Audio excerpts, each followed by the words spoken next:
وما الله بغافل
لا يستوون عند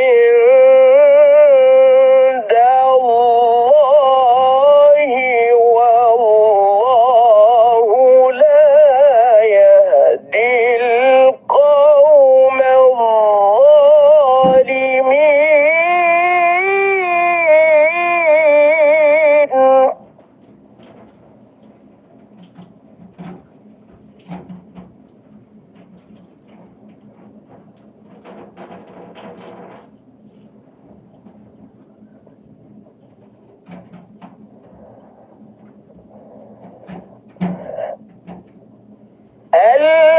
الذين آمنوا وهاجروا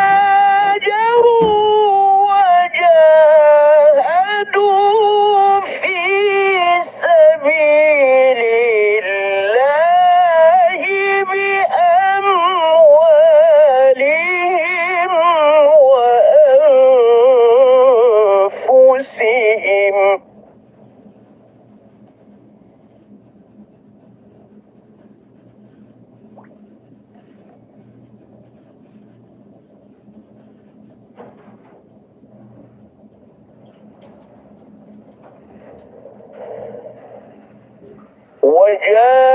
وجاهدوا في سبيل الله بأموالهم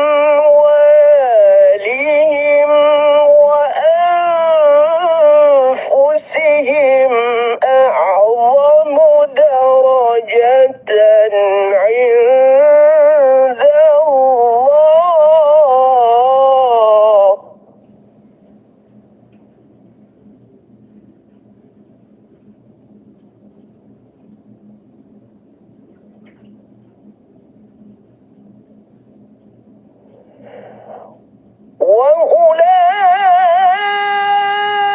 وأولئك هم الفائزون.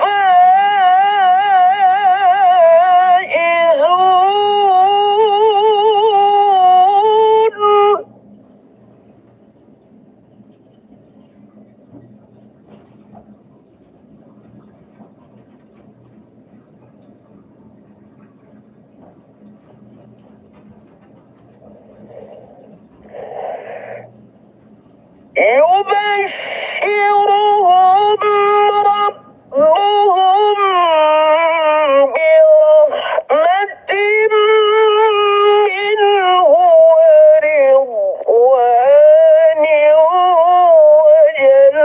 وجنات لهم فيها نعيم مقيم.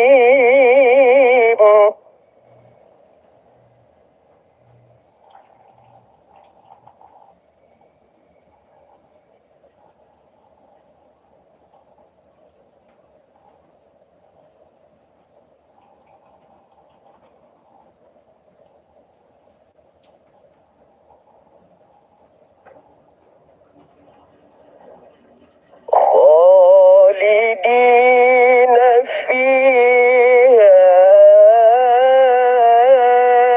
أبدا إن الله عنده أجر عظيم.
لا تتخذوا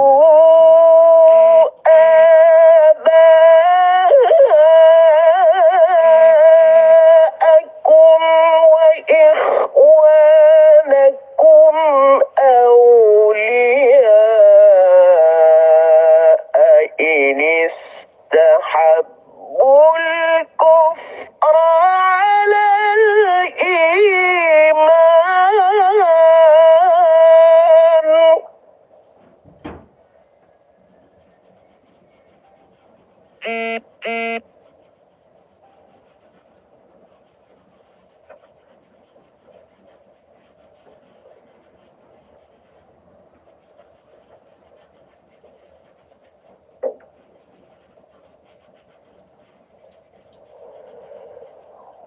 ومن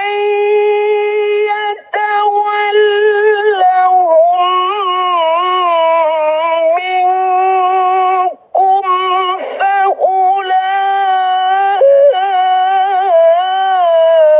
فأولئك هم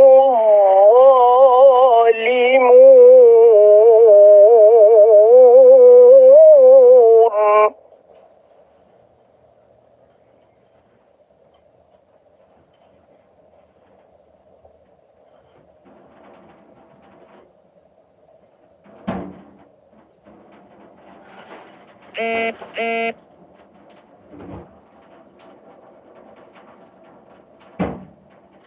قل إن كان آباؤكم وأبناؤكم وإخوانكم وأزواجكم وعشيرتكم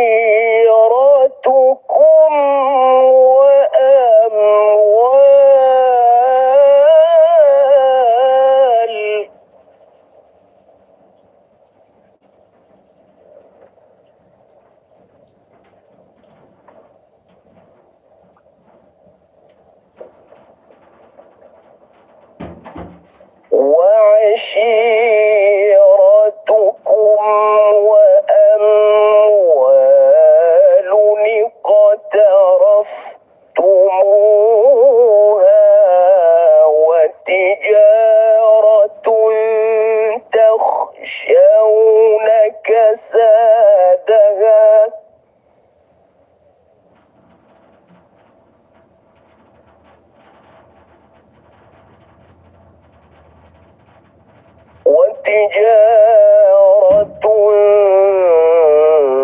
تخشون كسادها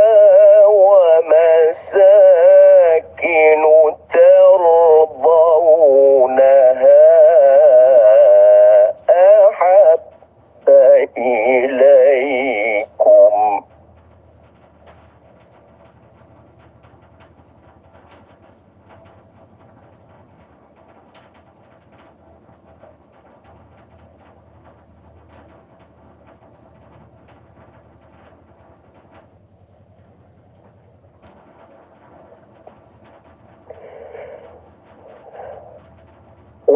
ومساكن ترضونها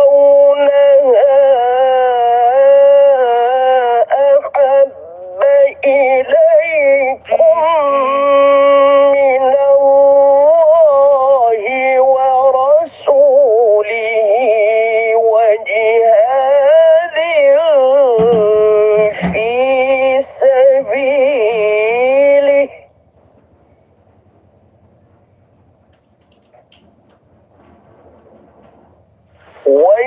وجهاد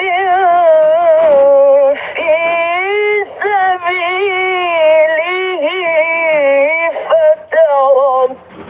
فتربصوا حتى يأتي الله بأمره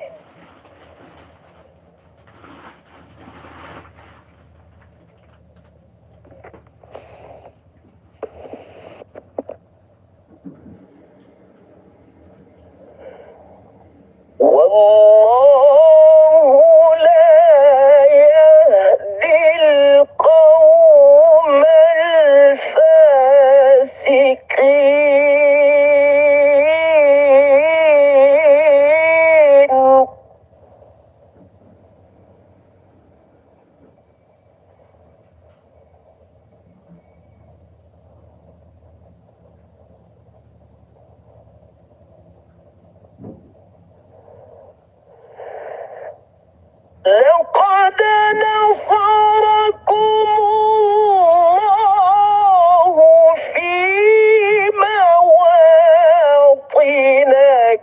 كثيرة ويوم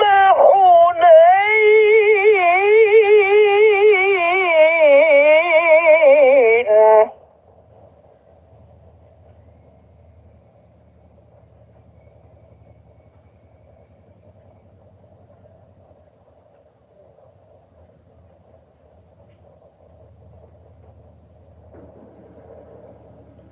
ويوم حنين إذ أعجبتكم كثرتكم فلم تغن عنكم شيئا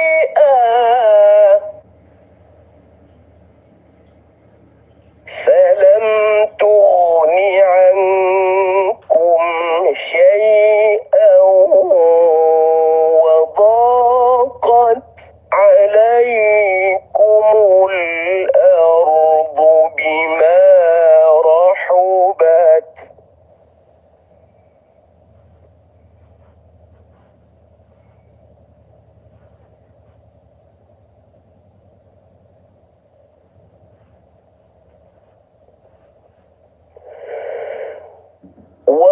وضاقت عليكم الأرض بما رحبت ثم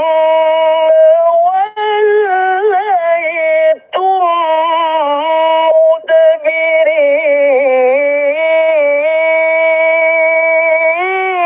مدبرين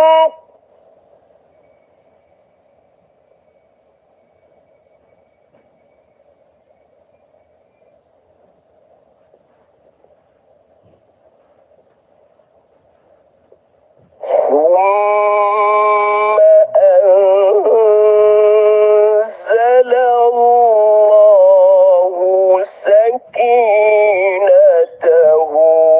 على رسوله وعلى المؤمنين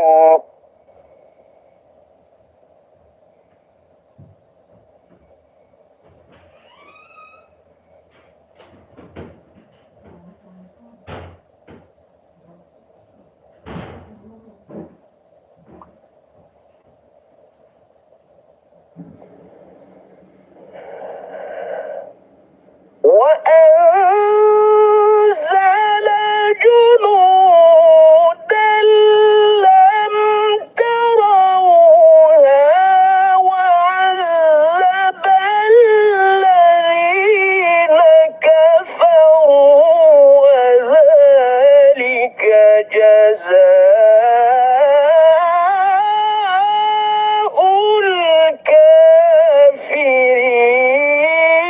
الكافرين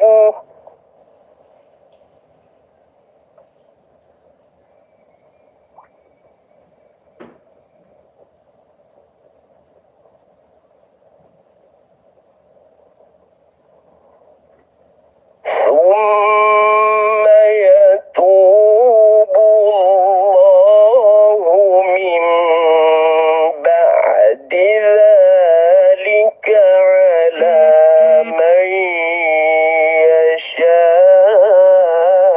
يشاء والله غفور رحيم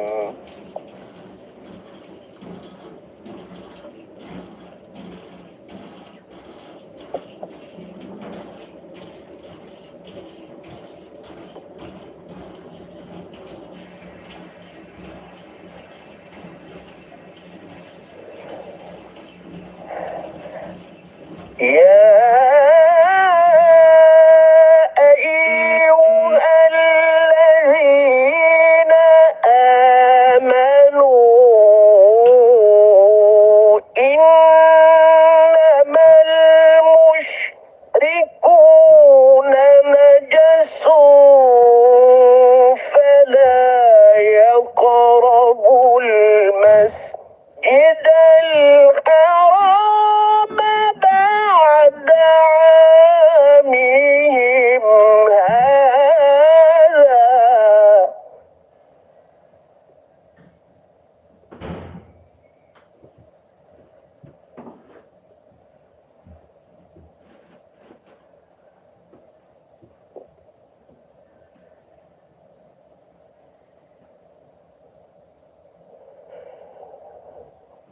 وإن خفتم عيلة فسوف يغنيكم الله من فضله إن شاء.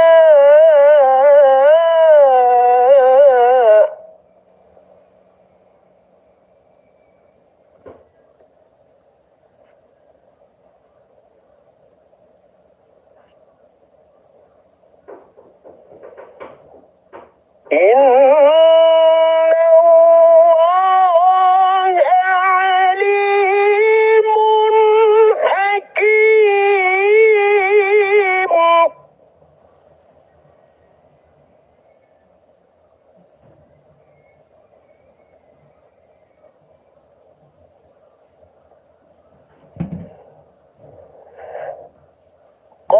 قاتلوا الذين لا يؤمنون بالله ولا باليوم الآخر ولا يحرمون ما حرم الله ورسوله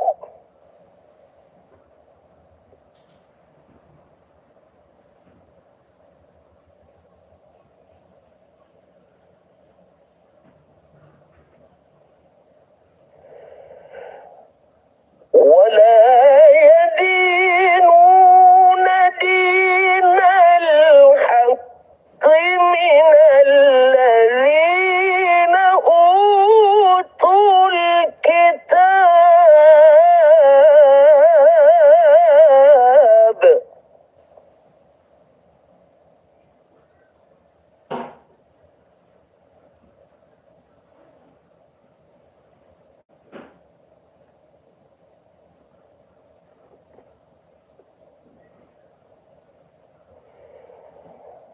حتى يعطوا الجزية عن يد وهم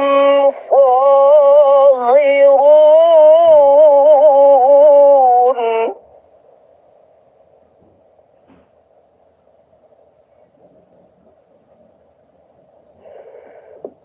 وقالت اليهود عزير ابن الله وقالت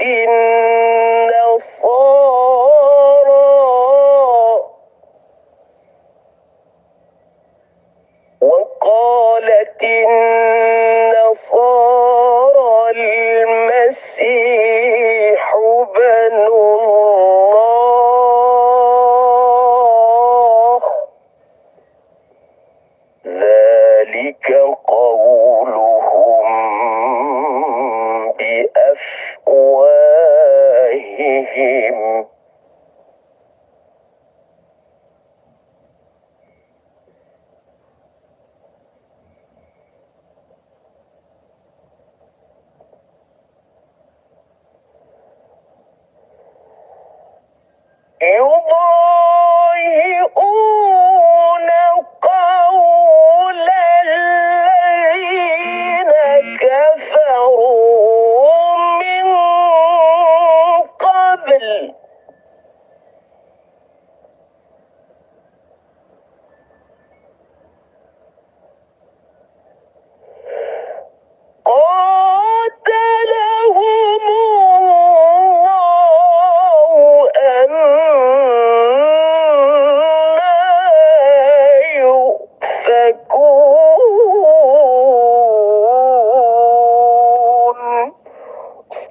رحمة للمؤمنين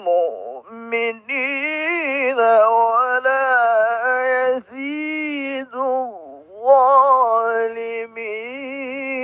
إلا خسارا.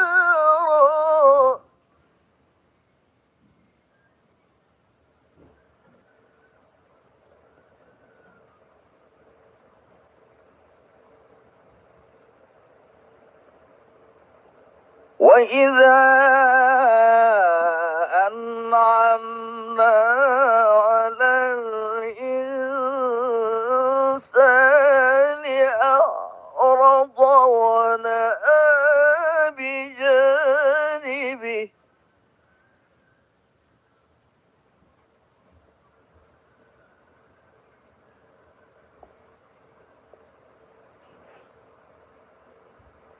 وإذا مسه الشر كان يئوسا.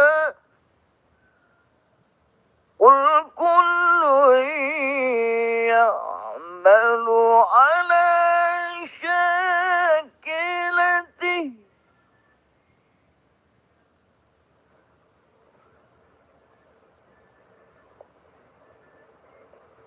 قل كل يعمل على شاكلته فربكم أعلم بمن هو أهدى سبيلا.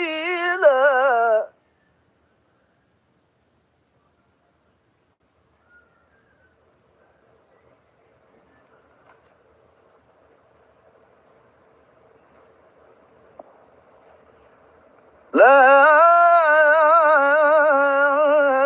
إله إلا الله.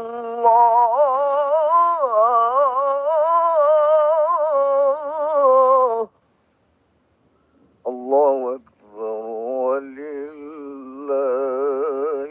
الحمد.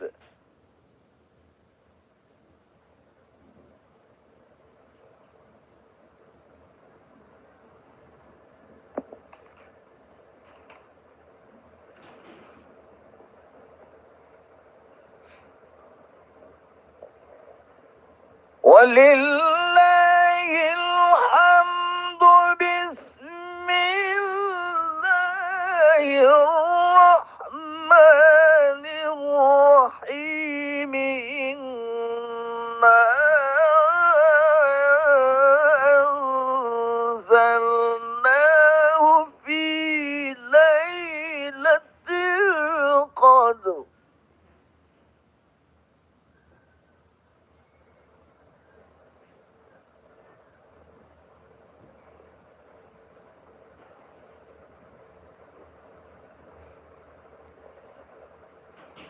وما أدراك ما ليلة القدر.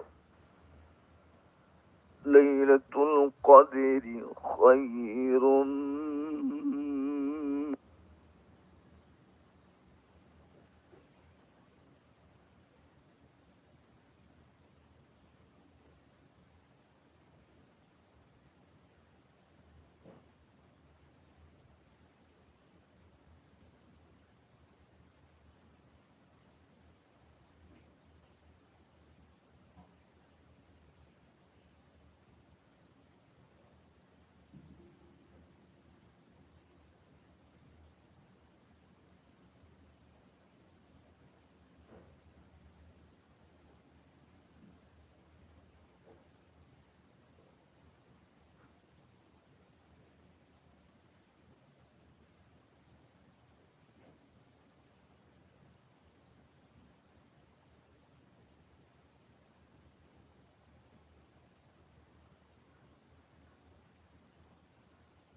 warahmatullahi wabarakatuh.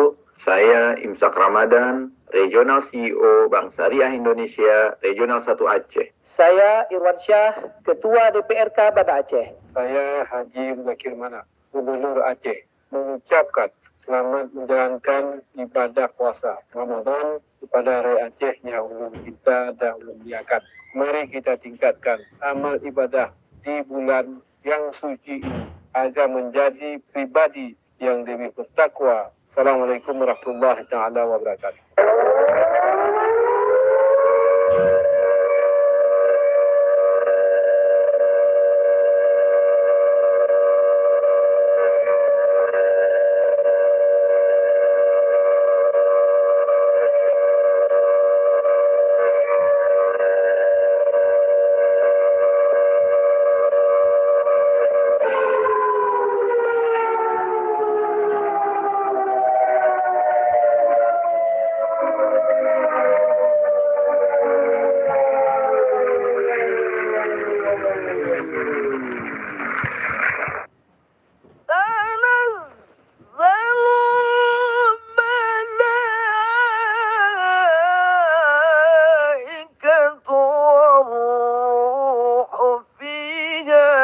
بإذن ربهم من كل أمر سلام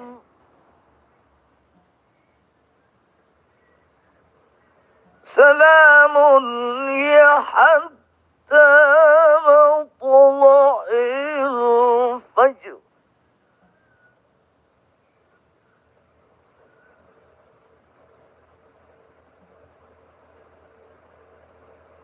بسم الله الرحمن الرحيم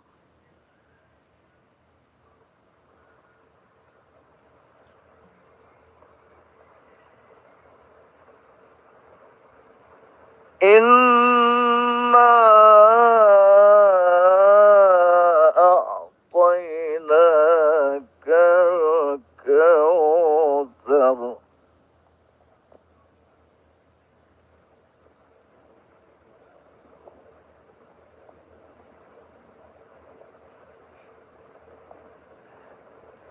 فصل لربك وانحر إن شانئك هو الأبتر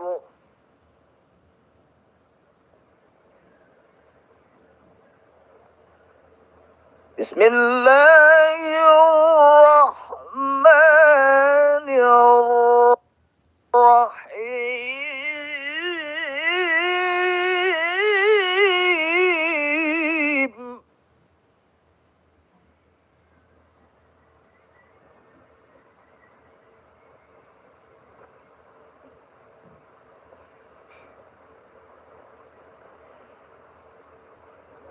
إذا جاء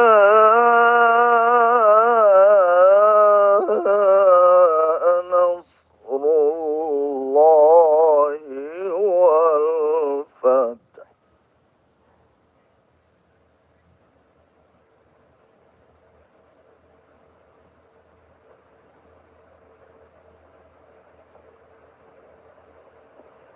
إذا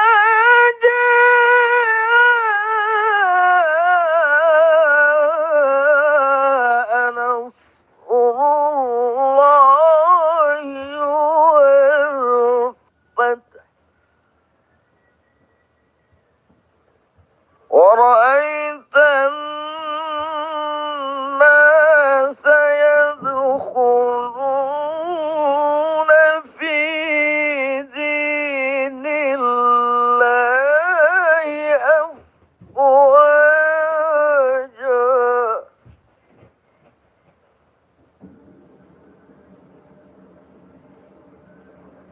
فسبح بحمد ربك واستغفر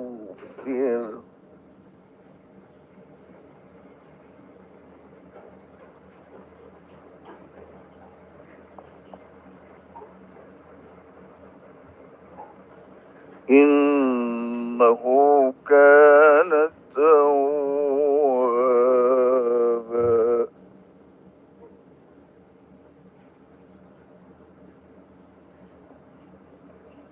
بسم الله الرحمن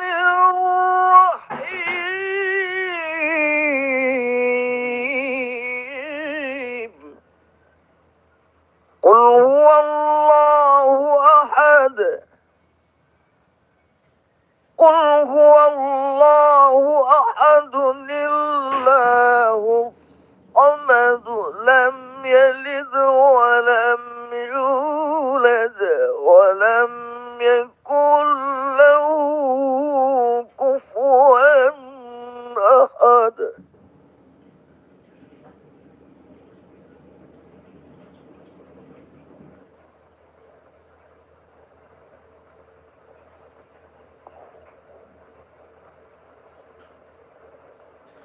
قل هو الله أحد الله الصمد لم يلد ولم يولد ولم يكن له كفوا أحد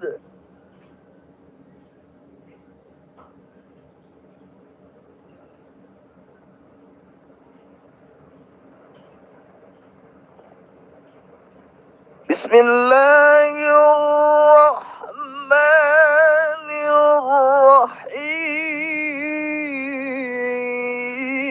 الرحيم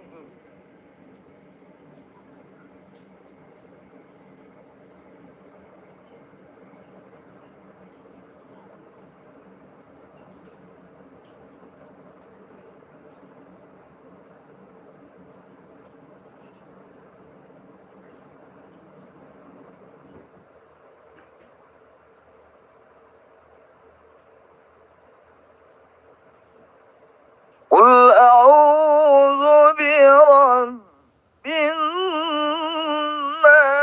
الناس ملك الناس إله الناس من شر الوسواس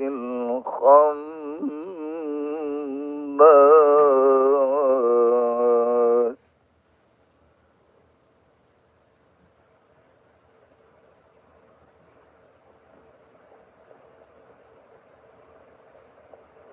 قل أعوذ برب الناس ملك الناس إله الناس من شر الوسواس الخناس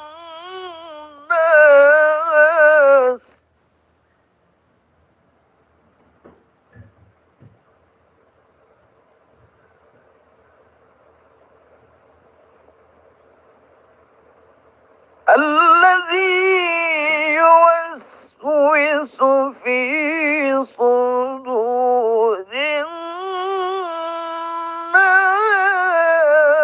الناس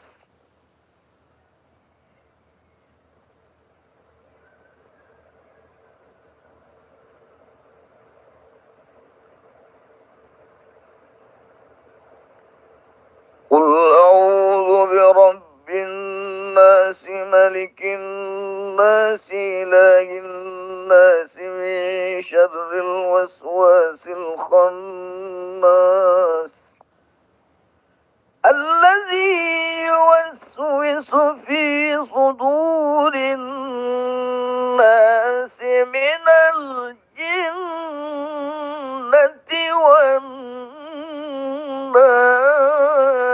والناس صدق الله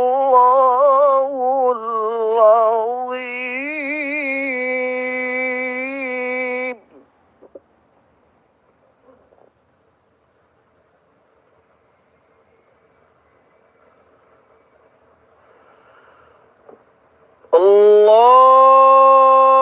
الله أكبر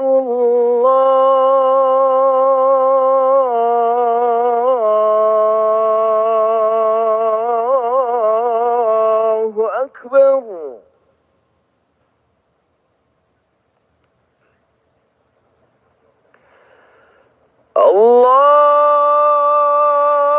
الله أكبر.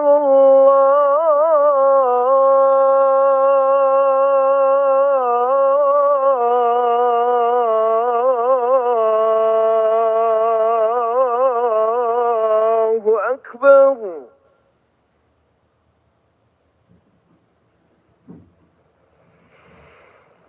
أشهد أن لا إله إلا الله.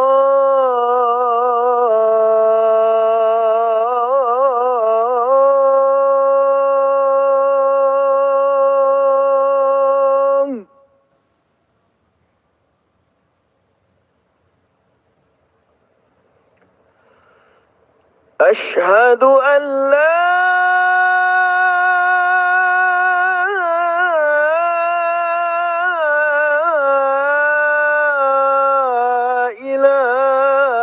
إله إلا الله.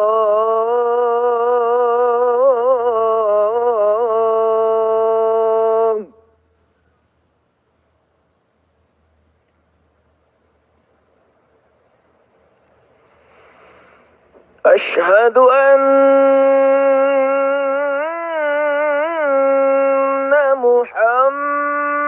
محمدا رسول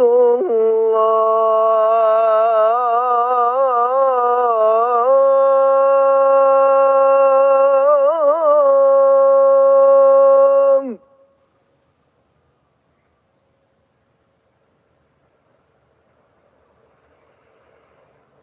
أشهد أن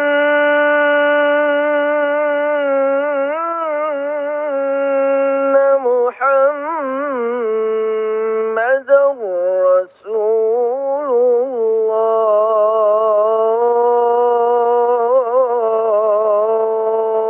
الله.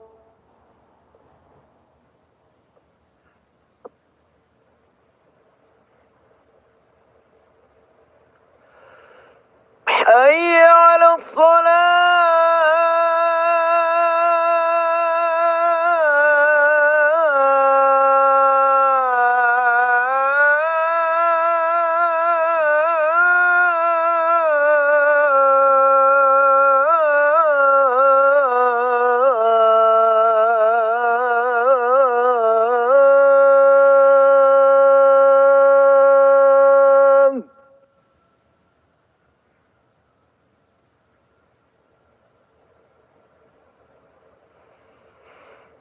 حي على الصلاة.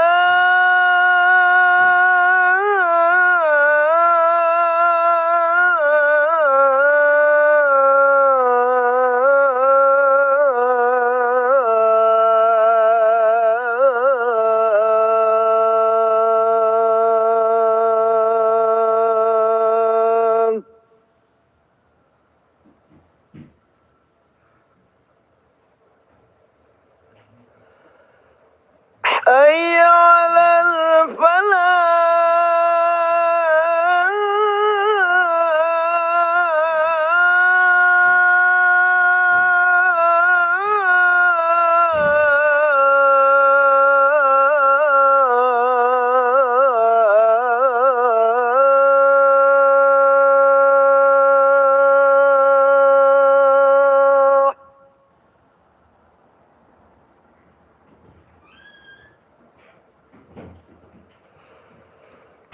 حي على الفلاح.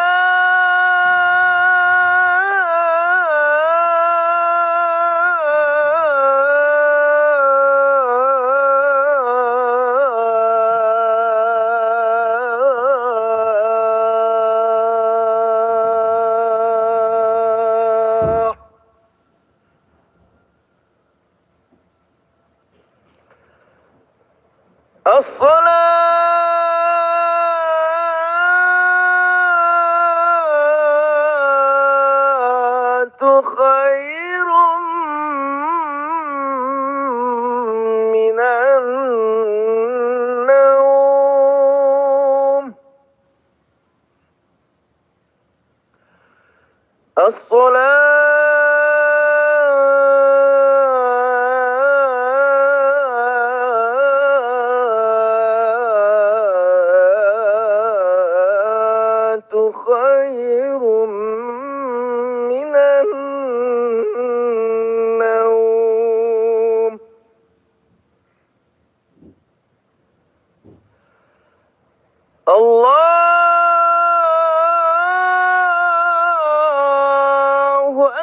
أكبر الله أكبر لا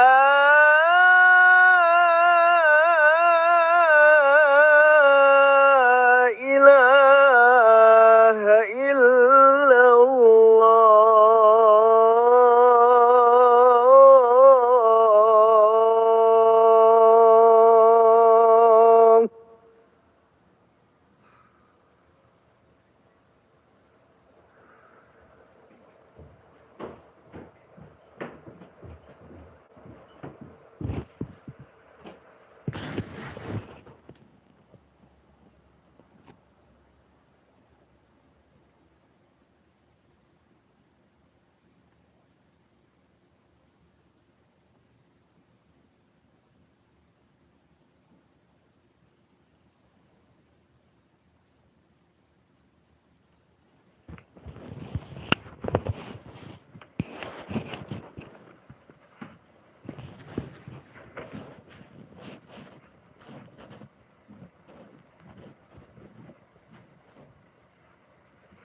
ومن خفت موازينه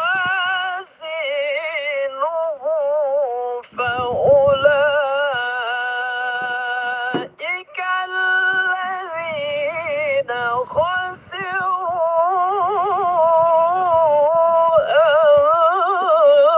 أنفسهم بما كانوا بآياتنا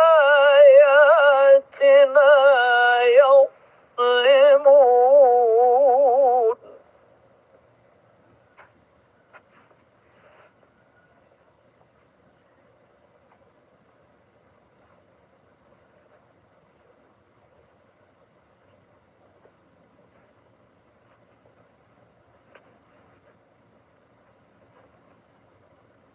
ولقد مكناكم في الأرض وجعلنا لكم فيها معايش.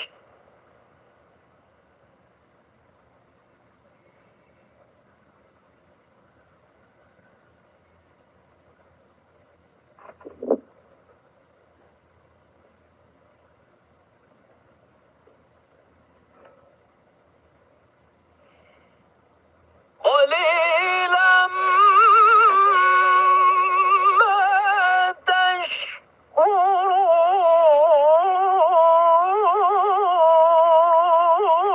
تشكرون.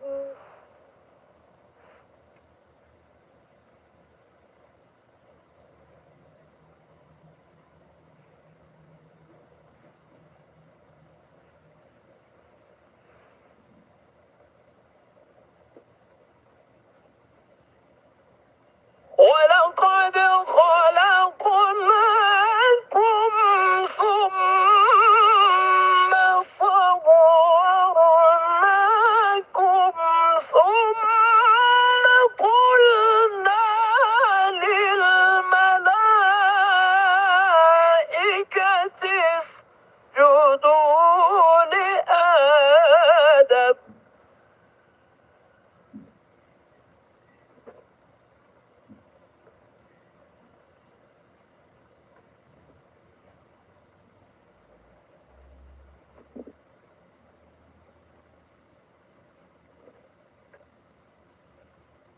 ثم قلنا للملائكة اسجدوا لآدم فسجدوا إلا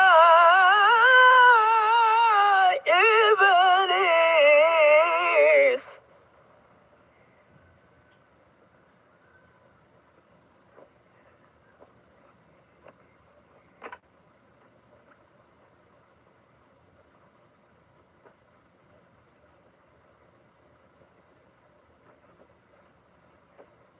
لم يكن من الساجدين.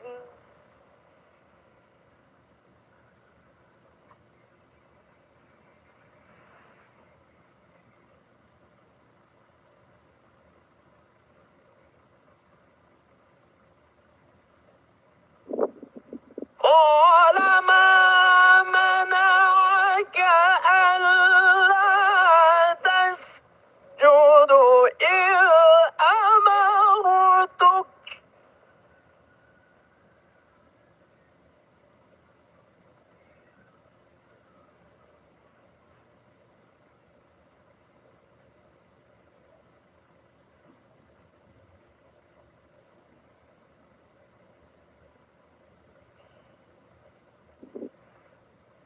قال أنا خير منه خلقتني من نار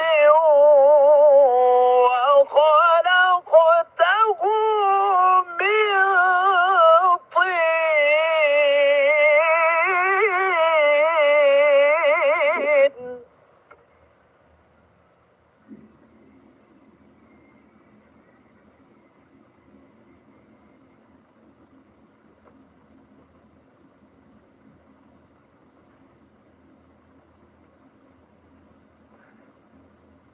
قال فاهبط منها فما يكون لك أن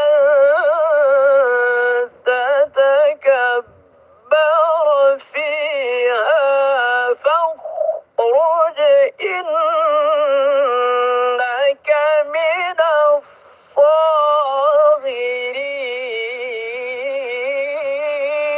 الصاغرين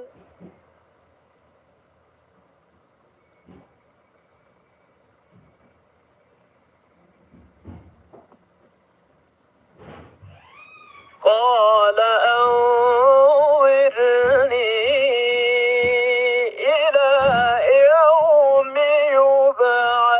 يبعثون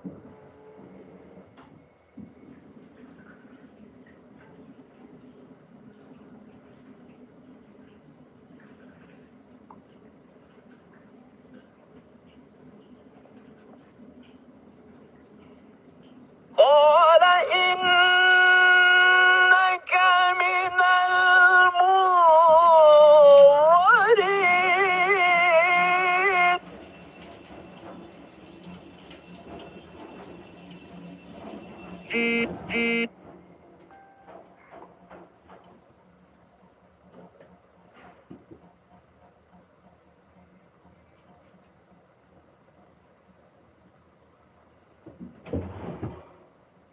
قال فبما أغويتني لأقعدن لهم صراطك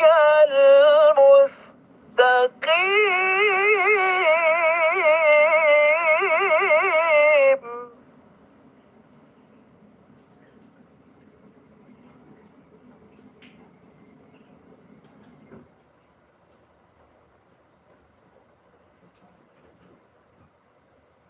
قال فبما أغويتني لأقعدن لهم صراطك المستقيم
تجد أكثرهم شاكرين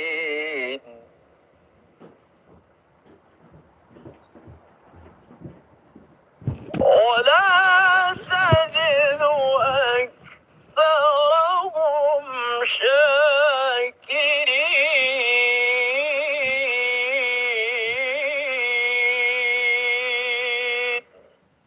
صدق الله العظيم.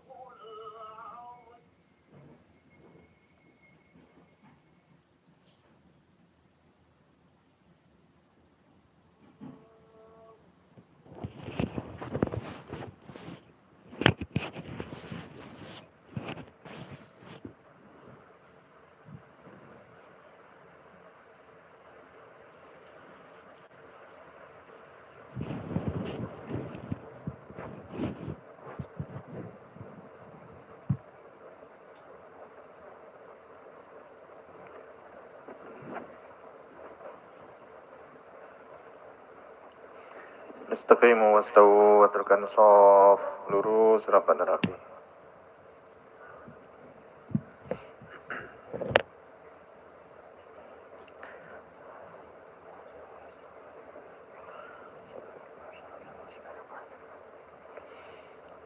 Allahu Akbar.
تنذر قوما ما أتاهم من نذير لتنذر قوما ما أتاهم من نذير من قبلك لعلهم يهتدون. الله الذي خلق السماوات والأرض وما بينهما في 6 أيام ثم استوى على العرش ما لكم من دونه من ولي ولا شفيع أفلا تتذكرون.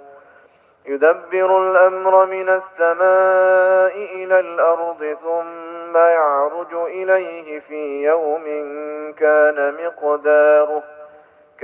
مقداره 1000 سنة مما تعدون.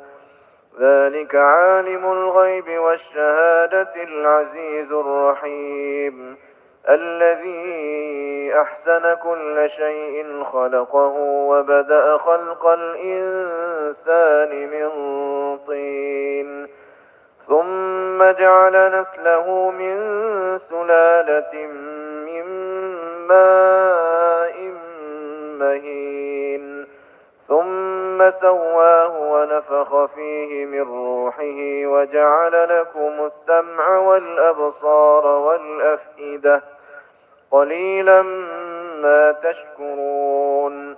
وقالوا أإذا ضللنا في الأرض أإنا لفي خلق جديد بل هم بلقاء ربهم كافرون قل يتوفاكم ملك الموت الذي وكل بكم ثم إلى ربكم ترجعون ولو ترى إذ المجرمون ناكسوا رؤوسهم عند ربهم ربنا أبصرنا وسمعنا فارجعنا نعمل صالحا إنا موقنون ولو شئنا لآتينا كل نفس هداها ولكن حق القول مني لأملأن جهنم من الجنة والناس أجمعين فذوقوا بما نسيتم لقاء يومكم هذا إنا نسيناكم وذوقوا عذاب الخلد بما كنتم تعملون إنما يؤمن بآياتنا الذين إذا ذكروا بها خروا سجدا وسبحوا بحمد ربهم وهم لا يستكبرون الله أكبر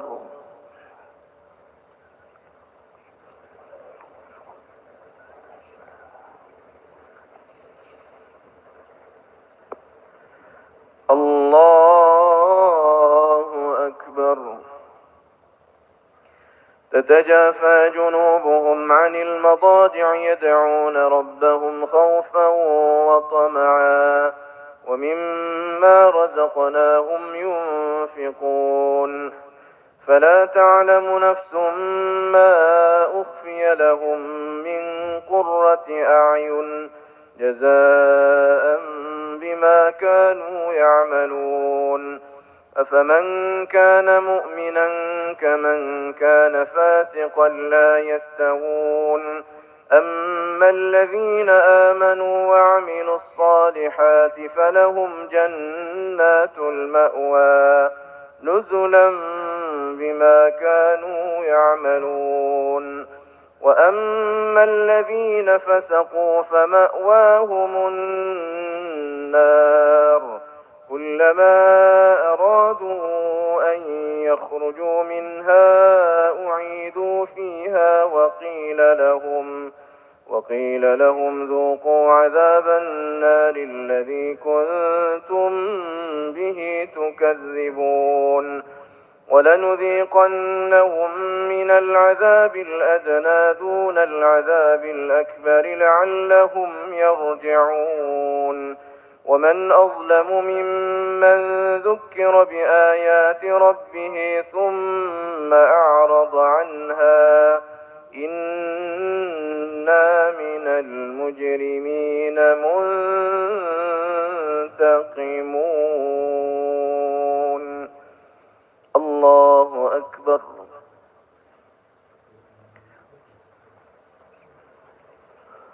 سمع الله لمن حمده الله أكبر الله أكبر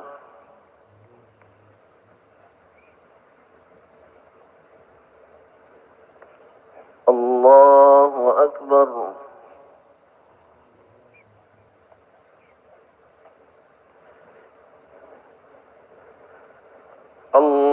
الله أكبر بسم الله الرحمن الرحيم الحمد لله رب العالمين الرحمن الرحيم مالك يوم الدين إياك نعبد وإياك نستعين اهدنا الصراط المستقيم صراط الذين أنعمت عليهم غير المغضوب عليهم ولا الضالين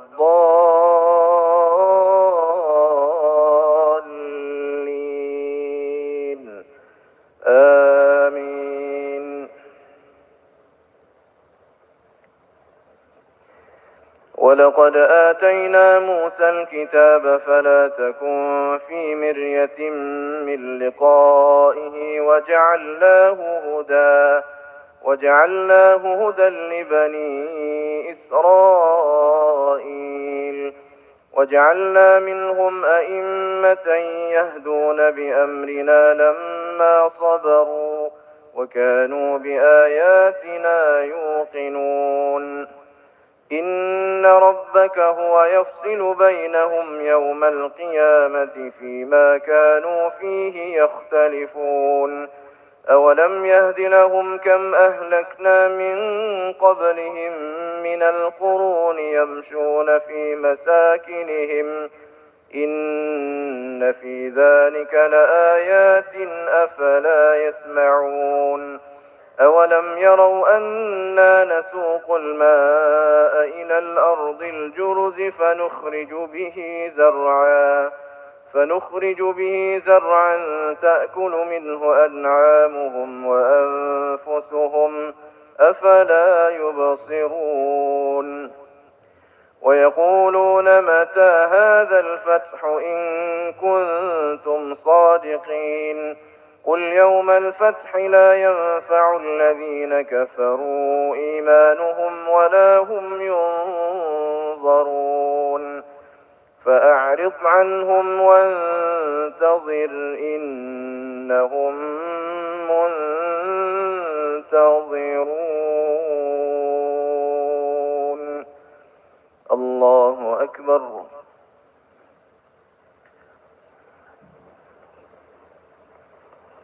سمع الله لمن حمده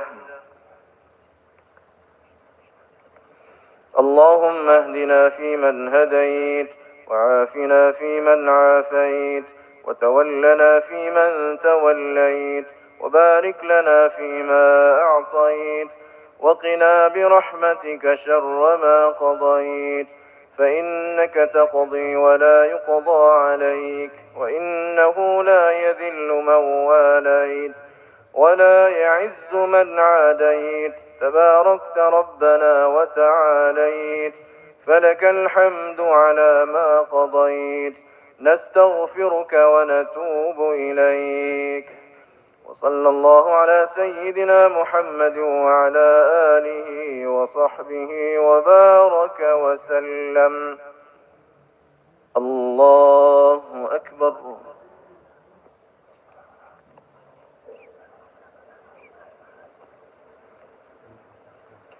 الله أكبر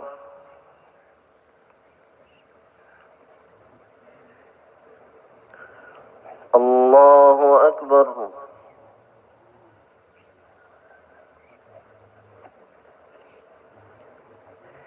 الله أكبر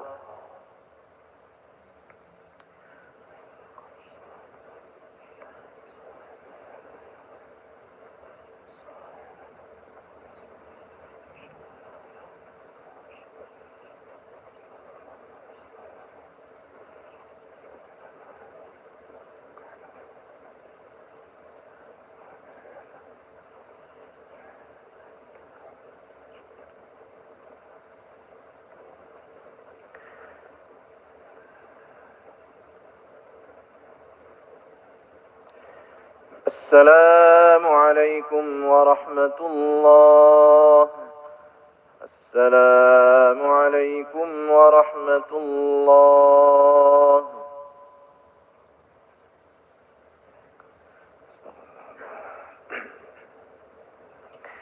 أستغفر الله العظيم الذي لا إله إلا هو الحي القيوم وأتوب إليه أستغفر الله العظيم الذي لا إله إلا هو الحي القيوم وأتوب إليه أستغفر الله العظيم الذي لا إله إلا هو الحي القيوم وأتوب إليه اللهم صل على سيدنا محمد وعلى آله وصحبه وسلم اللهم صل على سيدنا محمد وعلى آله وصحبه وسلم اللهم صل على سيدنا محمد وعلى آله وصحبه وسلم.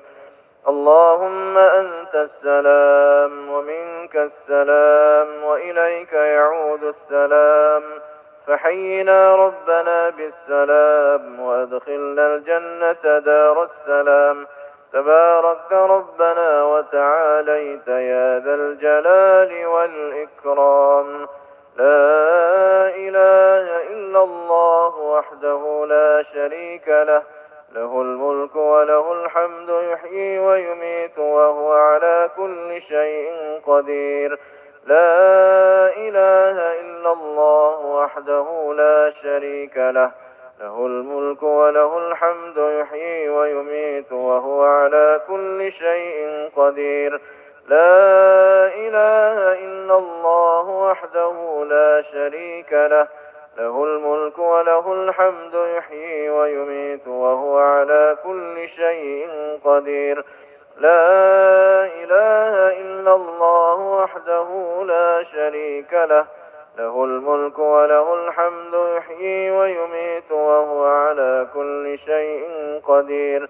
لا إله إلا الله وحده لا شريك له، له الملك وله الحمد يحيي ويميت وهو على كل شيء قدير. لا إله إلا الله وحده لا شريك له، له الملك وله الحمد يحيي ويميت وهو على كل شيء قدير.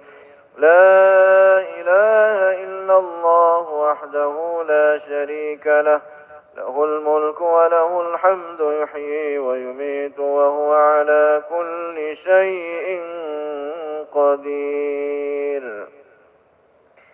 أعوذ بالله من الشيطان الرجيم. بسم الله الرحمن الرحيم.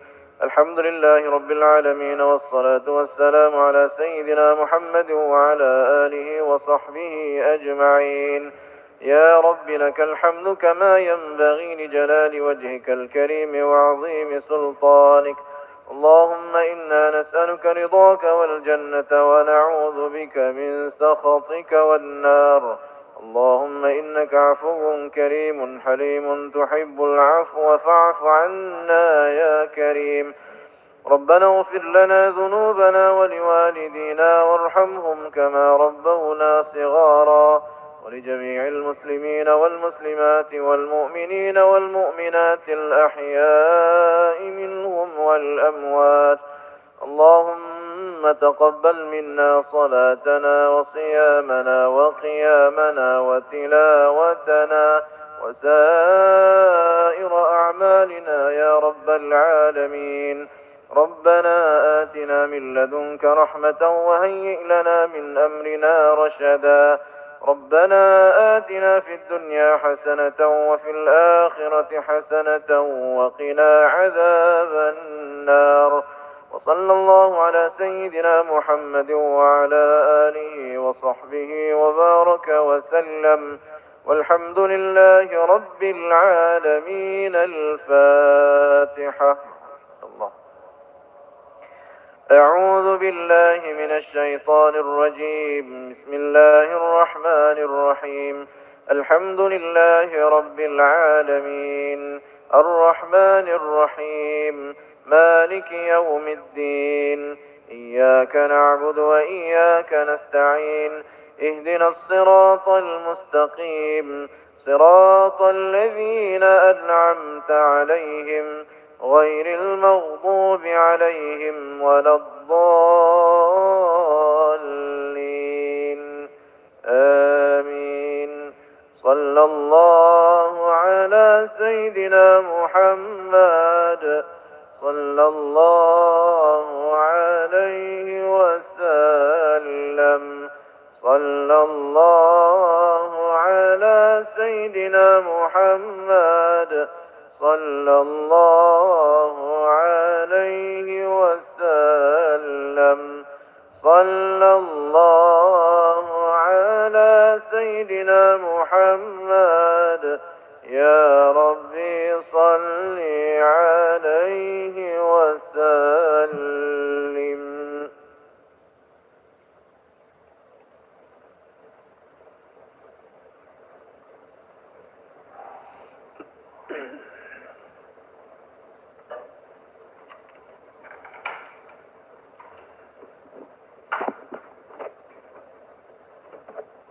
Assalamualaikum warahmatullahi wabarakatuh. Sidang jamaah salat subuh Masjid Raya Baitur Rahman yang dimuliakan Allah Subhanahu wa taala. Para pendengar radio Baitur Rahman, radio RRI, serta para pemirsa yang menyimak live streaming melalui YouTube Masjid Raya TV yang senantiasa dalam lindungan Allah Subhanahu wa taala. Jamaah yang kami muliakan, mari sama-sama kita ikuti khalaqah subuh yang insyaAllah akan disampaikan oleh Tengku Haji Mursilin Barsyah LCMA. Waktu dan tempat kepada Tengku kami persilakan dengan segala hormat. Sebelum dan sesudah, mari sama-sama kita haturkan ribuan terima kasih. Wassalamualaikum warahmatullahi wabarakatuh.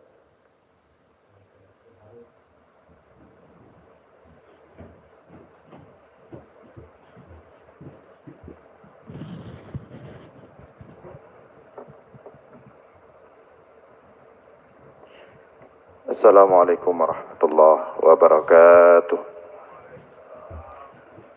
Alhamdulillahil wahidil ahad, al-fardis samad, alladhi lam yalid wa lam yulad wa lam yakul lahu kufuwan ahad, walladhi laysa kamithlihi syai'un wa huwa as-sami'ul basir. Allahumma salli wa sallim wa barik ala sayyidina wa maulana Muhammad الذي دعا الناس وأرشدهم إلى توحيد رب العباد. اللهم وعلى آله وصحبه أجمعين أما بعد. Puji beserta syukur senantiasa selalu kita persembahkan kepada Allah Subhanahu wa taala, Tuhan yang esa pada zatnya, yang esa pada setiap sifat-sifatnya, yang esa pada setiap af'alnya. Tidak ada satupun makhluk yang serupa dengannya dalam bentuk apapun. Salawat beriringkan salam juga kita sampaikan kepada baginda Rasulullah sallallahu alaihi wasallam, kepada seluruh keluarga dan sahabat-sahabatnya sekalian. Hadirin jamaah sekalian serta para pendengar dimanapun berada yang dimuliakan Allah, kembali kita dalam ulasan singkat tentang ilmu tauhid, masih tentang hikmah Ibnu Athaillah As-Sakandari dalam kitab Al-Hikam. Hikmah subuh ini, qala al-musannifu rahimahullahu ta'ala, nafa'ana Allahu bihi wa bi'ulumihi fid dharaini, Allahumma amin. As-salatu mahallul munajati wa ma'dinul musafati, tattasi'u fiha mayadinul asrar wa tushriqu fiha syawariqul anwar. As-salatu mahallul munajat. Salat adalah tempat bermunajat. Salat adalah tempat bermunajat. Wa ma'dinul masafati, dan tempat pembersihan. Tattasi'u fiha mayadinul asrar, yang di dalamnya melimpah ruang-ruang sir atau asrar. Wa tusyriqu fiha syawariqul anwar, dan di dalamnya bersinar cahaya-cahaya yang terang. Jadi hikmah ini masih lanjutan hikmah sebelumnya, yaitu tentang maqasid daripada salat, tentang tujuan atau makna-makna yang dikandung oleh salat, yang mana kita sampaikan sebelumnya bahawa salat itu memberikan hasil dan efek yang luar biasa, yang oleh kebanyakan kita umat Islam sendiri tidak tahu apa maqasid atau makna-makna besar yang dihasilkan oleh salat, yang dikandung dalam salat. Maka Ibnu Athaillah As-Sakandari mencoba menguraikan kepada kita makna-makna besar tersebut, yang tujuannya tentu yang pertama agar kita semangat dalam melakukan solat, semangat dalam memperbanyak solat, dan makna dan tujuan lain adalah agar kita kalau melakukan solat itu bukan sekedar ada solat, tapi benar-benar mendirikan solat. Falaisa kullu musallin yusalli. Tidak semua orang yang solat itu benar-benar solat. Jadi Ibnu Athaillah As-Sakandari maksud daripada beliau menguraikan makna-makna besar dalam solat agar ketika kita solat itu benar-benar kita pahami sehingga solat kita benar-benar memberikan makna. Nah, dalam hikmah ini setidaknya ada 3 maqasid daripada solat disebutkan oleh Ibnu Athaillah As-Sakandari. Yang pertama adalah as-salatu mahallul munajat. Salat itu adalah tempat munajat. Apa makna munajat? Makna munajat dari dasar kata naja yunaji. Naja yunaji. Wazannya fa'ala yufa'ilu. Munajat mufa'alah. Fi'il mufa'alah di dalamnya ada makna ketersalingan. Jadi munajat ini kalau kita artikan saling berinteraksi.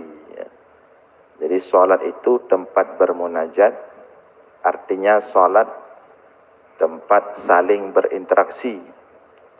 Ketika kita menyebutkan saling berinteraksi, berarti di sini ada 2 pihak, bukan satu pihak.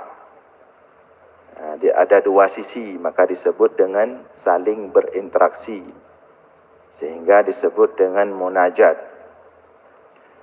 Siapa 2 pihak atau 2 sisi yang berinteraksi di sini? Yaitu orang yang salat itu sendiri dengan zat yang disembah dalam salat, yaitu Allah. Jadi makna salat adalah tempat bermunajat, maknanya adalah salat tempat saling interaksi antara si hamba dengan penciptanya. Mungkin ada yang bertanya, apakah dalam ibadah yang lain kita tidak berinteraksi dengan Allah? Jawabannya, dalam semua ibadah kita berinteraksi dengan Allah, tetapi interaksinya sepihak. Saya ulangi, tetapi interaksinya sepihak. Berbeda dengan solat. Solat interaksinya itu 2 pihak, 2 sisi. Oleh si hamba yang melakukan solat dan Allah sebagai persembahan solat itu. Jadi dalam solat setiap yang diucapkan oleh si hamba dalam solat itu langsung direspon oleh Allah. Itu khusus dalam solat. Tapi ibadah lain belum tentu. Ya, kita berdoa di luar solat misalnya, ya, kita berdoa, Allah mendengar. Setiap doa hamba pasti Allah mendengar. Tapi apakah langsung Allah respon? Tidak. Tidak tentu langsung Allah respon. Allah tidak menjamin itu. Ketika kita berzikir, tentu Allah mendengar. Apakah langsung Allah respon? Tidak ada jaminan. Ketika kita baca Al-Quran, kita membaca kalam Allah. Al-Quran itu sifat Allah, Al-Kalam, qadim dia. Tapi ketika kita membaca kalam Allah, tentu juga kita berinteraksi dengan Allah. Tapi apakah Allah langsung merespon? Allah tidak menjamin. Dan ibadah-ibadah yang lain semuanya adalah interaksi dengan Allah, tetapi tidak ada jaminan Allah langsung merespon. Walaupun Allah jamin, Allah berikan balasan dengan pahala-pahala. Tapi apakah langsung Allah respon? ketika ibadah itu kita lakukan? Maka jawabannya tidak, kecuali solat. Maka di sini disebut oleh Ibnu Athaillah As-Sakandari, as-salatu mahallul munajat. Salat itu tempat berinteraksi dan langsung direspon oleh Allah. Maka disebut dengan munajat, saling mufa'alah, saling berinteraksi. Nah, apa dalilnya? Apa dalil bahwa kalau salat itu interaksinya langsung direspon oleh Allah sehingga disebut dengan munajat? Dalilnya adalah dalam sebuah hadis sahih, Allah mengatakan, hadis qudsi, inni qassamtu as-salah baini wa baina abdi syatraini fa nisfuha li abdi wa nisfuha li. Kata Allah dalam hadis qudsi, aku membagikan salat antaraku dengan hambaku itu menjadi nisfain, dua bagian. Fa nisfuha li, sebagiannya dariku, maksudnya sebagian salat itu langsung aku respon. Jadi salat itu dua interaksi, dari Allah sebagian, dari hamba sebagian. Setengahnya dari Allah, maksudnya Allah merespon, setengahnya dari hamba. Nah, kemudian wali abdi masa'ala, dan dalam salat itu akan aku berikan kepada si hamba apapun yang dia minta.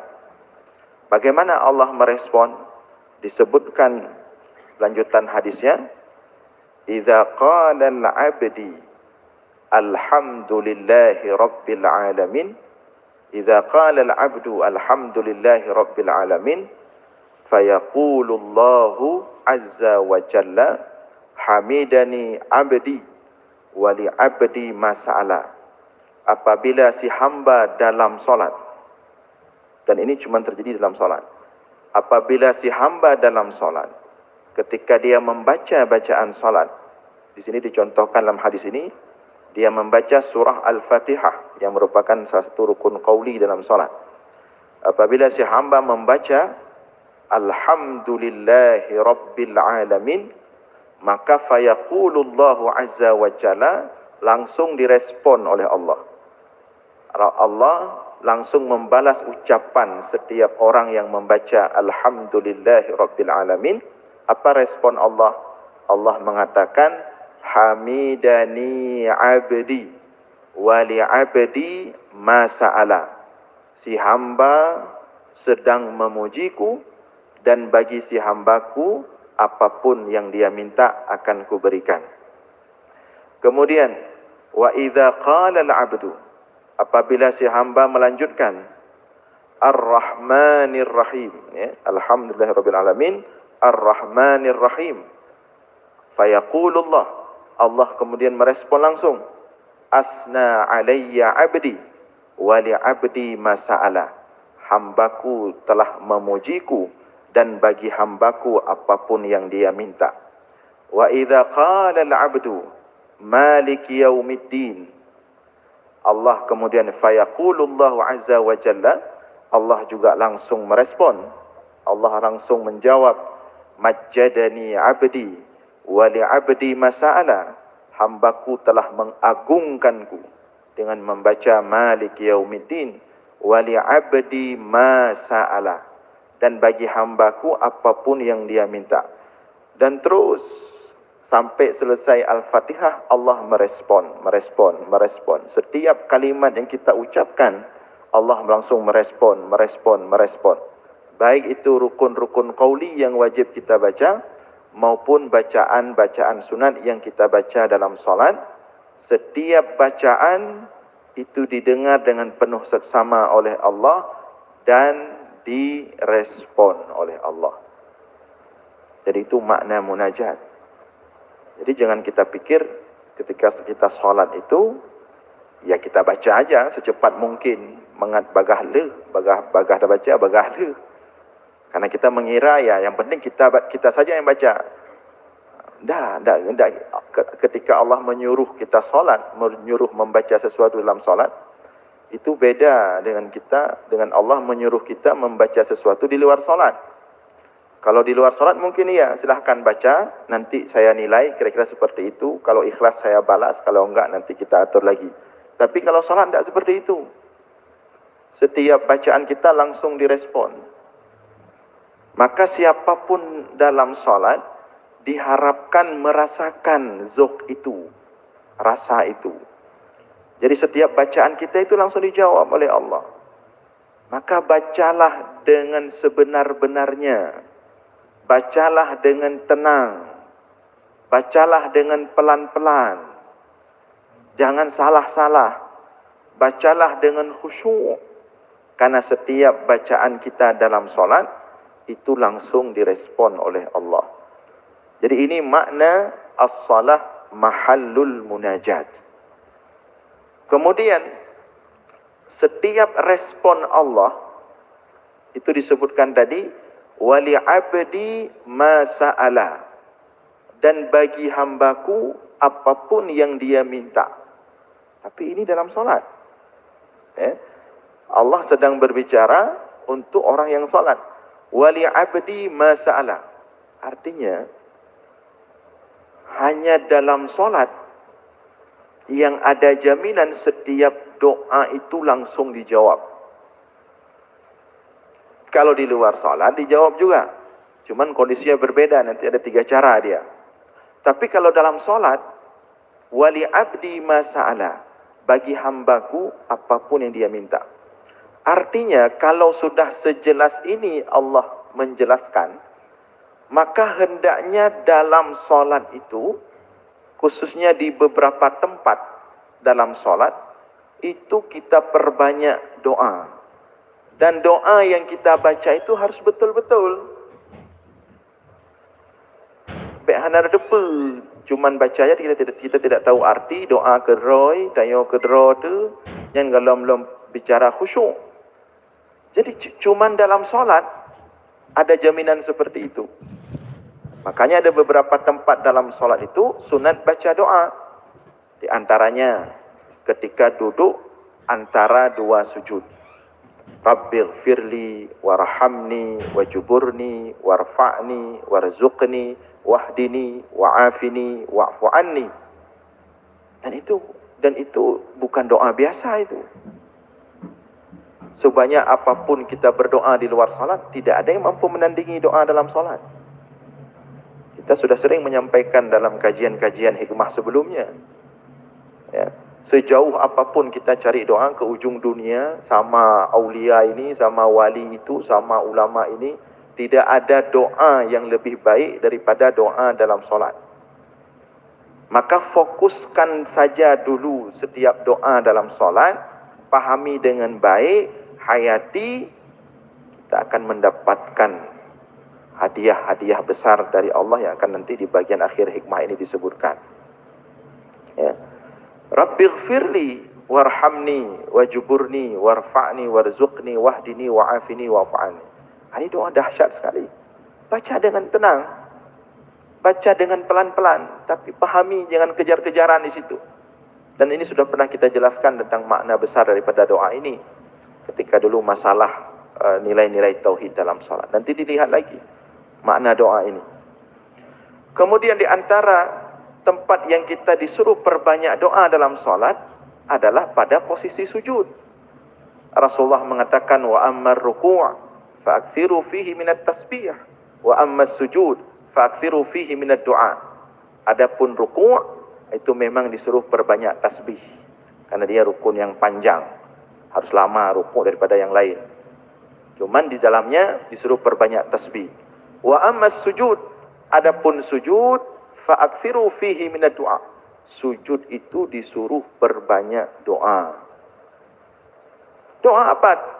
Ada beberapa doa yang maksur langsung dari Rasulullah, tapi boleh doa yang lain yang dari kita langsung, namun harus dalam bahasa Arab, tidak boleh bahasa Indonesia. Maka pada sujud disuruh perbanyak doa. Disuruh panjang sujudnya, itu juga rukun yang panjang. dan disuruh baca doa sebanyak-banyaknya. Maka Aisyah mengatakan Rasulullah itu kalau salat, kalau sujud itu seperti orang meninggal. Lama sekali dan tidak bergerak-gerak. Sampai Aisyah sering kalau terbangun malam, terkejut di tengah malam, melihat Rasulullah sedang salat pada posisi sujud, tidak bangun-bangun dari sujud. Sampai Aisyah sering ketakutan. Dia mengira Rasulullah sudah wafat dalam sujudnya. Maka Aisyah sering kalau dia terkejut malam, Rasulullah sedang sujud, disentuh Rasulullah. Begitu disentuh, ternyata masih ada. Panjang sujudnya. Dan di situ disuruh perbanyak doa. Tetapi khusus yang salat sendiri, ya, kalau imam tidak boleh memimpin makmum. Kemudian di antara tempat yang disunatkan banyak doa adalah di tahiyat akhir setelah membaca syahadat, salawat sebelum salam. Ada doa di sana fitnah dajjal dan berbagai macam doa-doa yang lain. Maka perbanyaklah doa dalam solat. Wali abdi ma sa'ala, kata Allah. Bagi hambaku apapun yang dia minta dalam solat. Maka doa-doa dalam solat itu lebih cepat karena langsung direspon oleh Allah. Dan setiap apa yang kita baca tadi langsung direspon oleh Allah. Jadi itu makna as-salatu mahallul munajat. Salat itu tempat kita berinteraksi langsung dengan Allah. Maka Allah juga menyebutkan dalam Al-Quran, dirikan salat untuk kalian menyebutku, maksudnya berinteraksi denganku. Jadi kalau mau berinteraksi dengan Allah, salat. Kalau mau komunikasi dengan, bukan komunikasi sepihak. Kemudian maqasid kedua dari salat dalam hikmah ini, wa ma'dinul masaffat. Salat itu adalah ma'dinul masaffat. Ma'din ini bisa juga diartikan gudang, tempat yang luas. Ma'dinul masaffat, gudangnya pembersihan dosa. Tempatnya pembersihan dosa. Jadi tidak ada media ibadah yang lebih cepat menggugurkan dosa, meluluhkan dosa, meluluh lantakkan dosa, merontokkan dosa, melebihi yang dilakukan oleh salat. Memang semua ibadah menggugurkan dosa. Rasulullah mengatakan, innal hasanat yudhibna sayyiat. Setiap amal kebaikan, setiap amal soleh, itu semua akan menghapuskan dosa.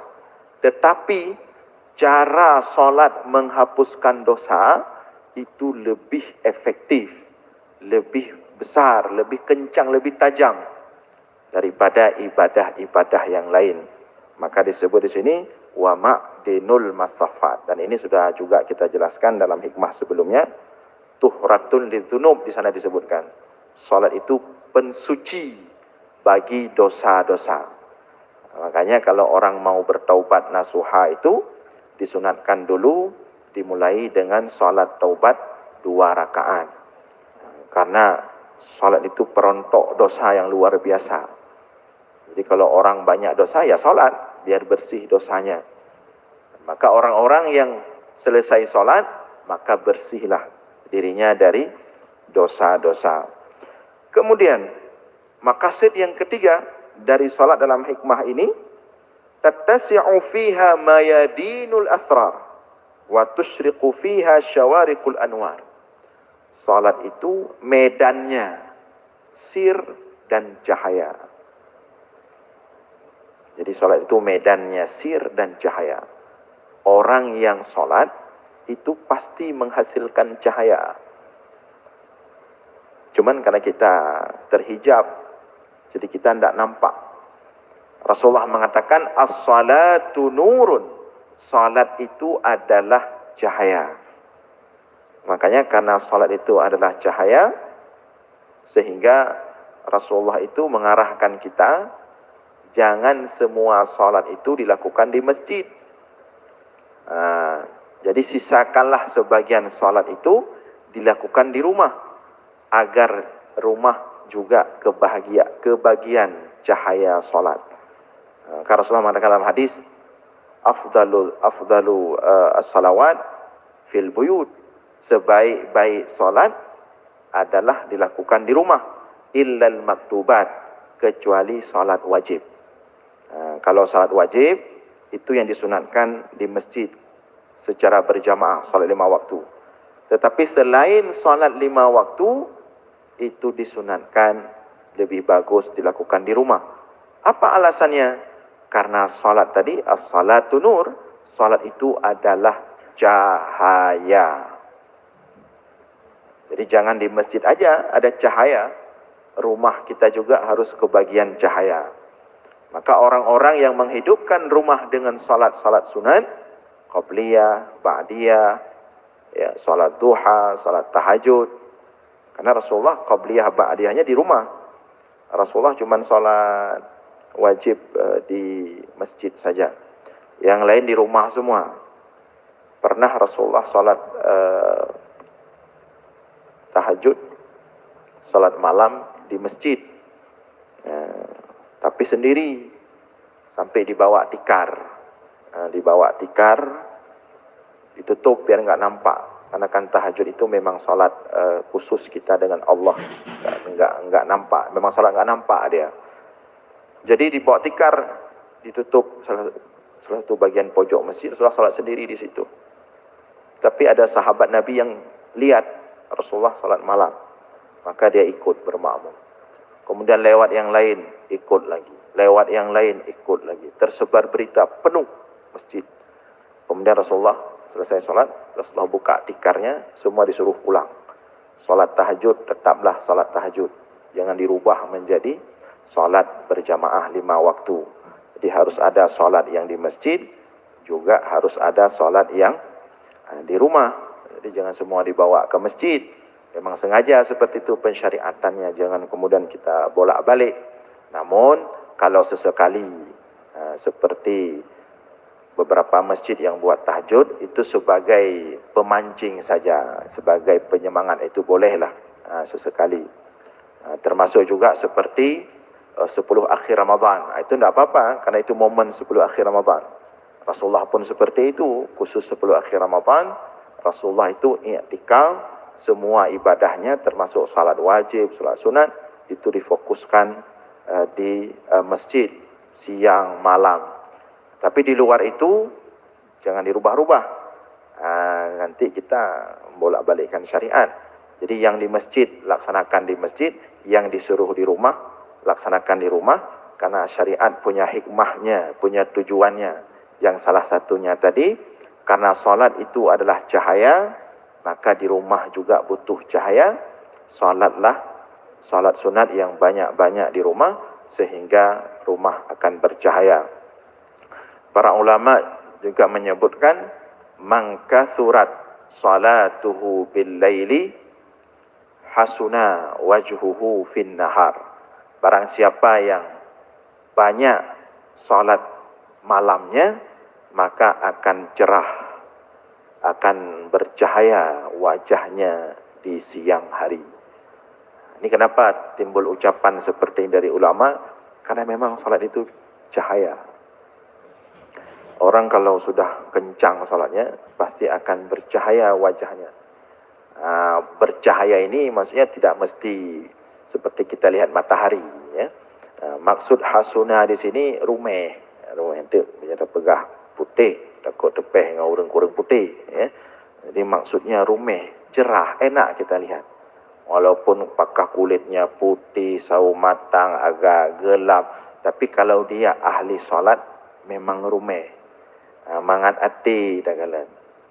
Karena ada juga orang yang terang wajahnya, mungkin kulitnya putih, tapi tidak solat, tetap tidak ada ketenangan kita melihat. Lagi padam, hana nyum tepu. Tapi kalau ahli solat, jadi mangkathurat salatu bil lail hasuna wajhu fin nahar, orang banyak solat malam akan cerah, akan sumringah wajahnya di siang hari. Jadi ini 3 maqasid besar daripada salat, maka mudah-mudahan 3 maqasid ini kita simpan baik-baik dan kita rasakan setiap kita salat, sehingga setiap salat yang kita lakukan benar-benar memberikan hasil yang luar biasa bagi kita. Mudah-mudahan ada manfaat. InsyaAllah kita lanjutkan subuh Jumat depan. Aqulu qawli hadha wa astaghfirullah li wa lakum. Wassalamualaikum warahmatullahi wabarakatuh.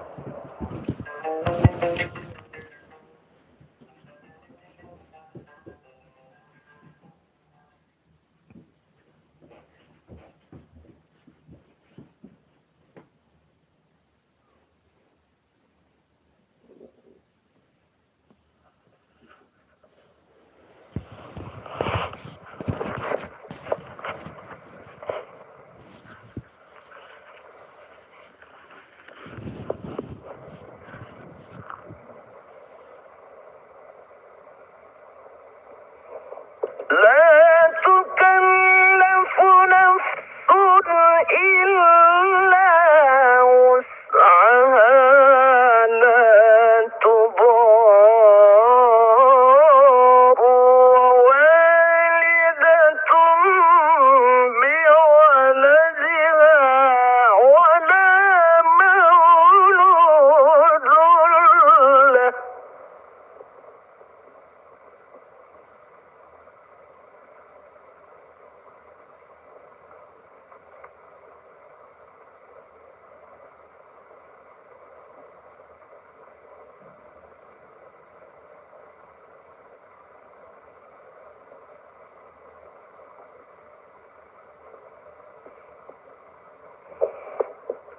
لا تضار والدة بولدها ولا مولود له بولده وعلى الوارث مثل ذلك.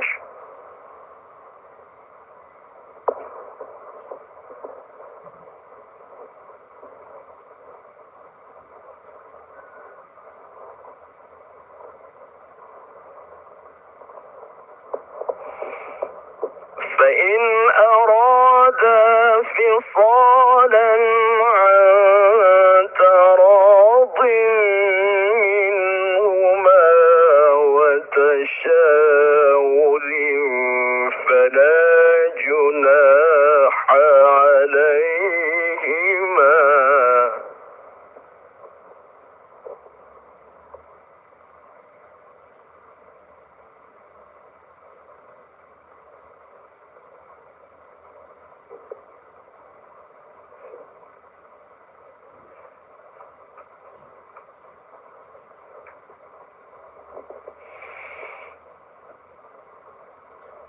وإن أردتم أن تسترضعوا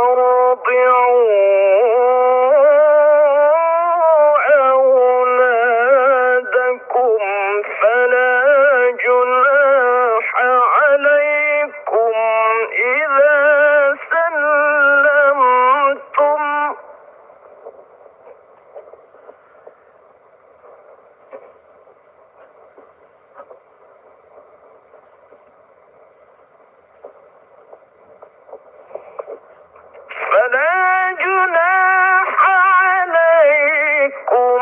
إذا سلمتم ما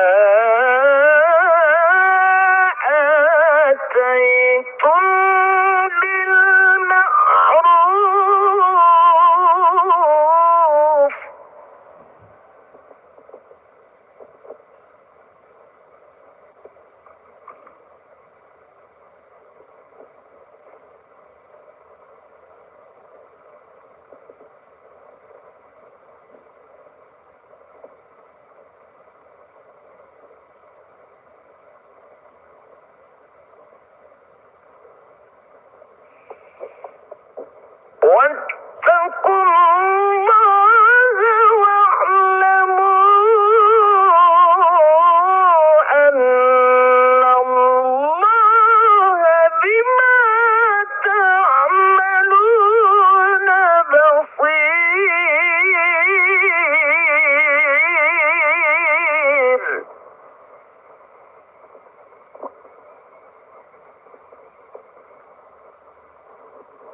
والذين يتوفون منكم ويذرون أزواجا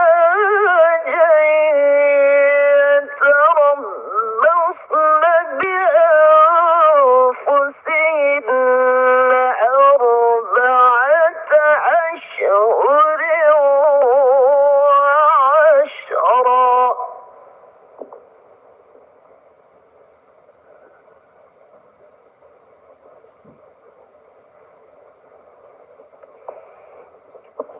فإذا بلغن أجلهن فلا جناح عليكم فيما فعلن في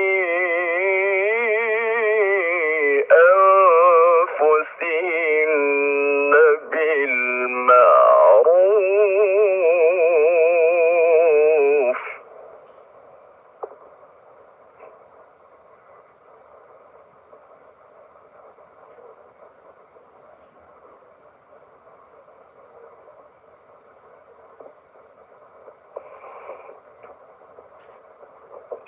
والله بما تعملون خبير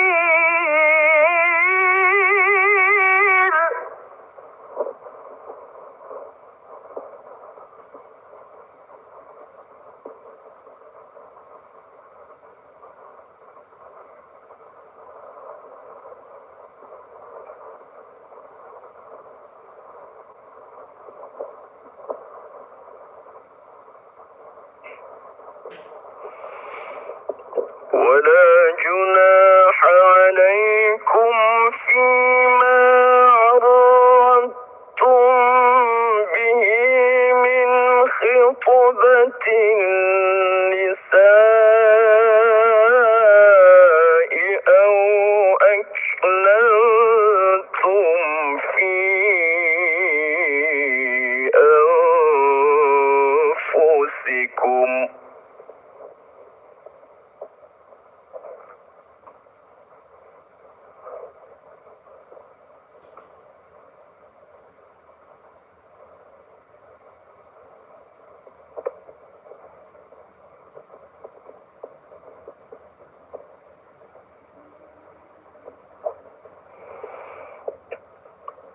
علم الله أنكم ستذكرونهن ولكن لا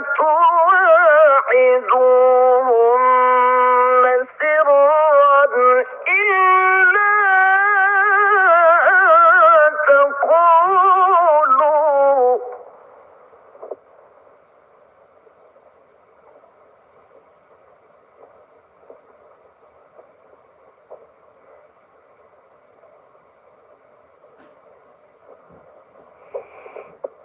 ولكن لا تواعدون سرا إلا أن تقولوا قولا معروفا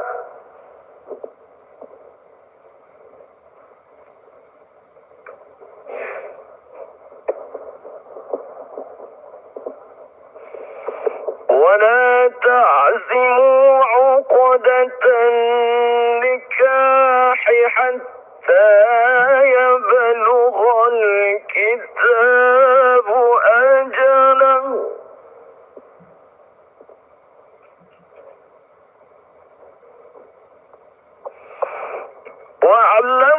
واعلموا أن الله يعلم ما في أنفسكم فاحذروه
اختلفوا حتى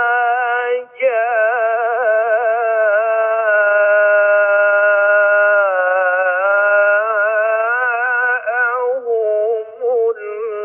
العلم.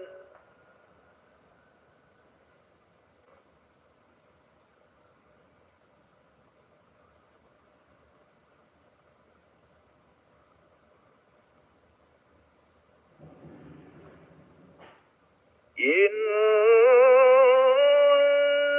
ربك يقضي بينهم يوم القيامة فيما كانوا فيه يختلفون.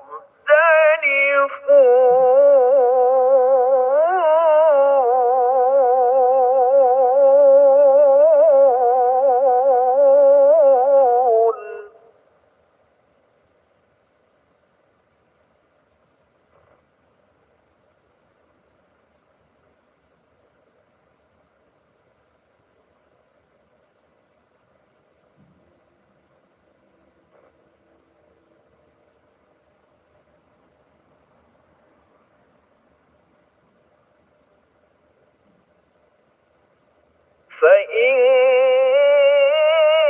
كنت في شك مما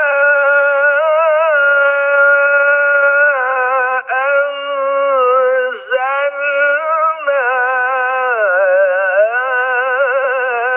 إليك فاسأل الذين يقرؤون الكتاب من قبلك.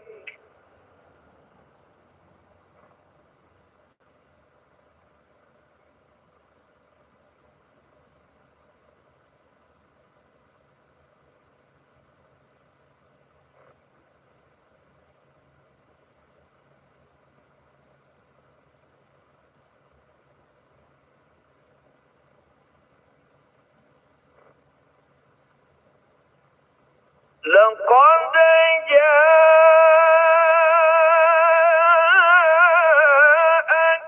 الحق من ربك فلا تكونن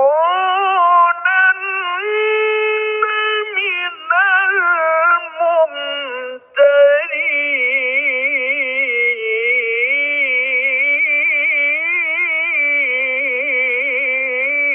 الممترين.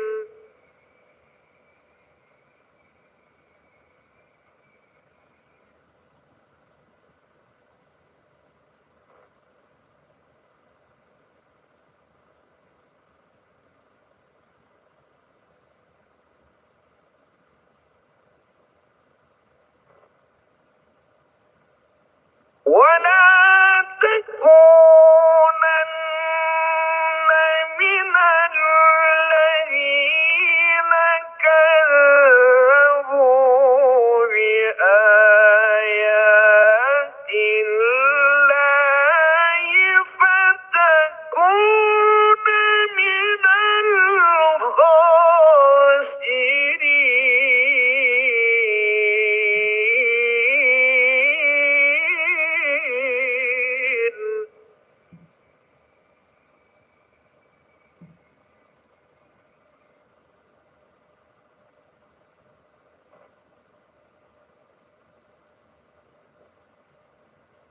إن الذين حقت عليهم كلمة ربك لا يؤمنون.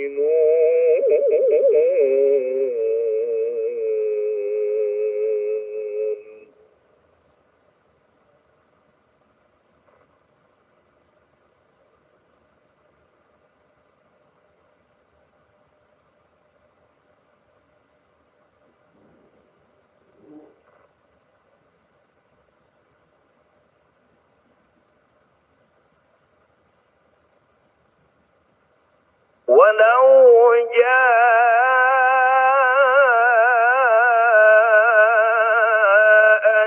جاءتهم كل آية حتى يروا العذاب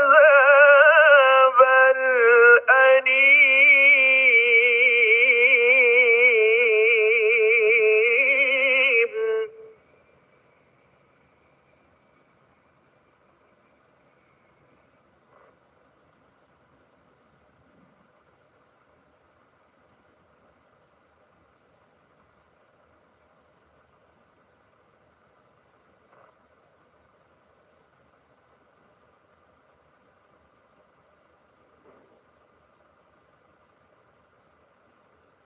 فلولا كانت قرية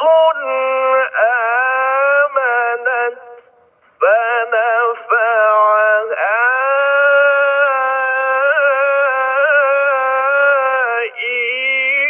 إيمانها إلا قوم يونس.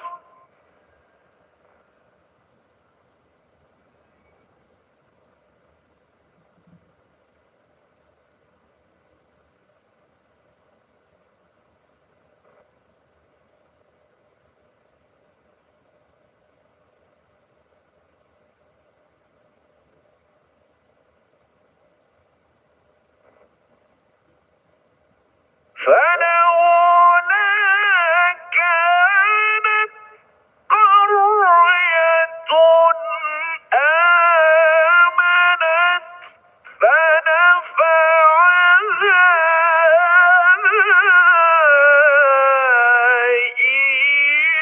إيمانها إلا قوم يونس.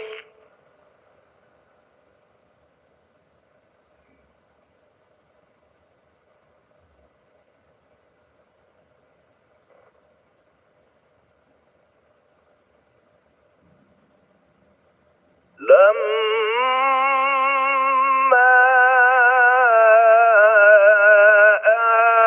آمنوا كشفنا عنهم عذاب الخزي في الحياة الدنيا ومتعناهم إلى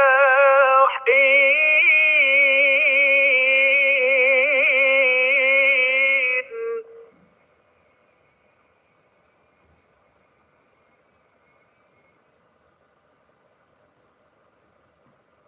ولو شاء ربك لآمن من في الأرض كلهم جميعا.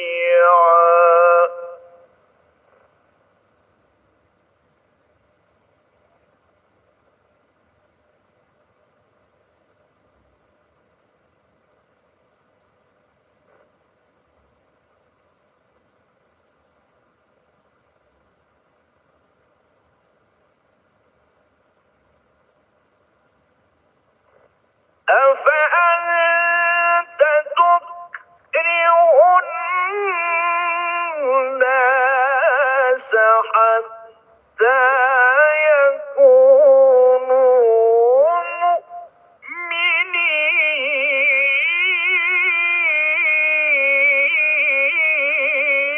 مؤمنين.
من